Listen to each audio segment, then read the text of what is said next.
அருணகிரிநாத பெருமான் முருகப்பெருமானை போற்றி பழனி திருப்புகளில் பாடிய பாடல் 176 இதோ.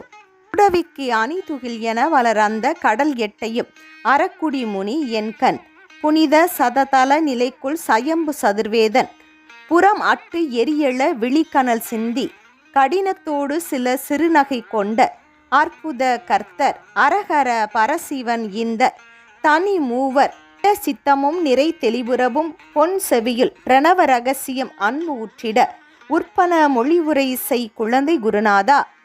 எதிர்வுற்ற அசுரர்கள் படைக்கோடு சண்டைக்கு இடம் வைத்திட அவர் குலம் முழுதும் பட்டிட உக்கிரமோடு வெகுளிகள் பொங்க கிரியாவும் பொடிப்பட்டு உதிரவும் விரிவுறும் அண்ட சுவர்விட்டு அதிரவும் முகடு கிழிந்து அப்புறம் அப்பறவெளி கிடுகிடு எனும் சத்தமுமாக பொருதுக கையில் உல அயில் நினம் உண்க குருதி புனல் எழு கடலினும் மிஞ்ச புறவி கனமயில் நடவிடும் விந்தை குமரேசா படியில் பெருமித தகவு உயர் செம்பொன் கிரியை தனி வளம் வர அரண் அந்த பலனை கரிமுகன் வசமருளும் பொறுப்பு அதனாலே பரன் வெட்கிட உளம் மிகவும் வெகுண்டு அக்கனி தரவில்லை என அருள் செந்தில் பழனி சிவகிரி தனில் உரை கந்த பெருமாளே.